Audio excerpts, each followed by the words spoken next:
उपचारातील हलगर्जीपणामुळे गर्भातील बाळाचा मृत्यू झाल्याचा खळबळजनक आरोप महिलेच्या पतीकडून करण्यात आला। यासोबतच हृदयद्रावक घटनेनंतर गांभीर्याने पाहता या गरोदर मातेच्या पोटामध्ये तब्बल 19 तास मृत भ्रूण ठेवल्याचा धक्कादायक प्रकारही समोर आला।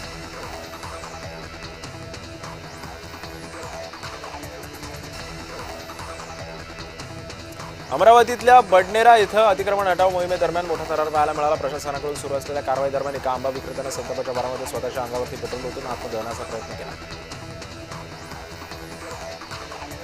मुंबईतल्या वरळी शिवडी उन्नत मार्गासाठी या कामासाठी एल्फिस्टन पूल पाडण्यात आलेला होता। या जागी डबल डेकर पूल उभारण्यात येणार आहे। या कामासाठी ब्रिटिशकालीन 125 वर्ष जुनी हाजी नुरानी चाळ जमीनदोस्त करण्याची प्रक्रिया सुरू झाली।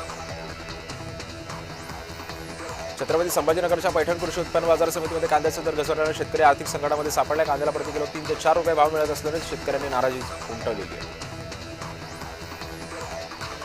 महाराष्ट्र दिनी धाराशिव जिल्हा उपनिबंधक कार्यालयासमोर आत्मदहन केलेल्या महिलेचा उपचारांती मृत्यू झाला। शासकीय सेवेमध्ये पुन्हा सामावून घेण्यासाठी महिलेने अंगावरती पेट्रोल ओतून घेत स्वतःला पेटवून घेतलं होतं। यामध्ये 70% महिला भाजली होती। उपचारांती महिलेचा मृत्यू झाला आहे। पिंपरी चिंचवड शहरातील कुदळवाडी इथं परिसरातील नुरा मस्जिदजवळ एका गोदामाला भीषण आग लागली होती। घटनास्थळी अग्निशमन दलाची 3 वाहनं देखील दाखल झाली। आगीवरती अग्निशमन दलाने यश मिळवले।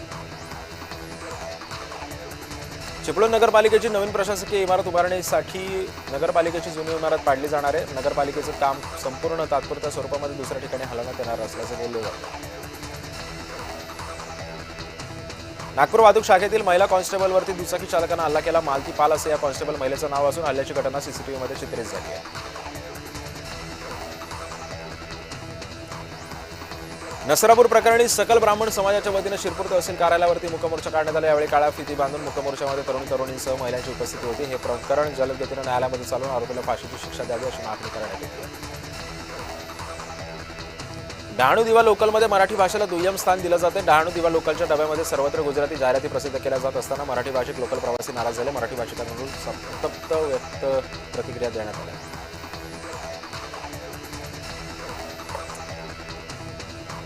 साताऱ्याहून पुण्याकडे जाणाऱ्या नवीन बोगद्याच्या रस्त्याची लेन वाहतुकीसाठी खुली करण्यात आली। या प्रकल्पामुळे प्रवाशांच्या प्रवासाचा वेळ आता तब्बल अर्धा तास वाचणार असून 9 मे रोजी केंद्रीय रस्ते वाहतूक आणि महामार्ग मंत्री नितीन गडकरींच्या हस्ते बोगद्याचं उद्घाटन केलं जाणार आहे। पुण्यातील 13 शाळांना महानगरपालिकेनं दणका दिला। शाळा अनधिकृत असल्याचा पालिकेनं दावा केला। अनधिकृत शाळेमध्ये प्रवेश घेऊ नये असं आवाहन पालिकेनं केलं। 10वीचा निकाल आज जाहीर होणार आहे। दुपारी 1 वाजता ऑनलाईन निकाल विद्यार्थ्यांना पाहता येणार आहे।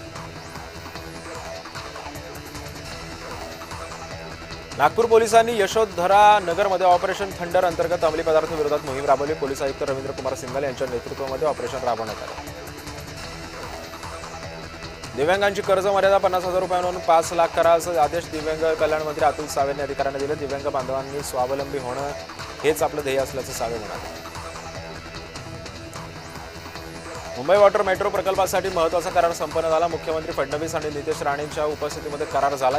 महाराष्ट्र सागरी मंडळ आणि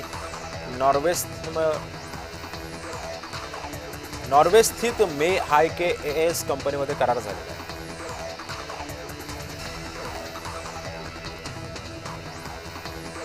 नागपूर जिल्ह्यातील कामठी तालुक्यातील खैरी इथं स्क्रॅप गाड्यांच्या गोडाऊनला भीषण आग लागली। गोडाऊनमध्ये अनेक प्रकल्प गाड्या या जळून खाक झालेल्या आहेत। आगीचं कारण मात्र अद्याप स्पष्ट आहे।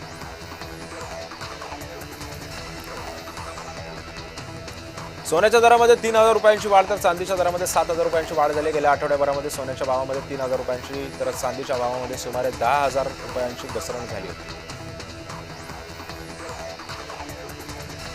कलिंगड खाल्ल्यानंतर एकाच घरातील चौघांच्या मृत्यू प्रकरणी धक्कादायक माहिती समोर आली। उंदीर मारण्याच्या औषधाने चौघांचा मृत्यू झाल्याचे समजते। 11 दिवसांनी अखेर या प्रकरणाचा छडा लागला।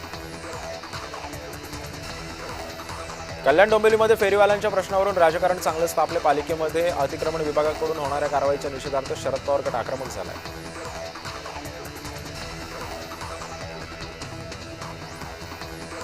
पुढील काही दिवस मुंबईच्या तापमानामध्ये आणखी वाढ होण्याची शक्यता हवामान विभागाकडून मुंबईसह काही ठिकाणी येलो अलर्ट जारी करण्यात आला आहे।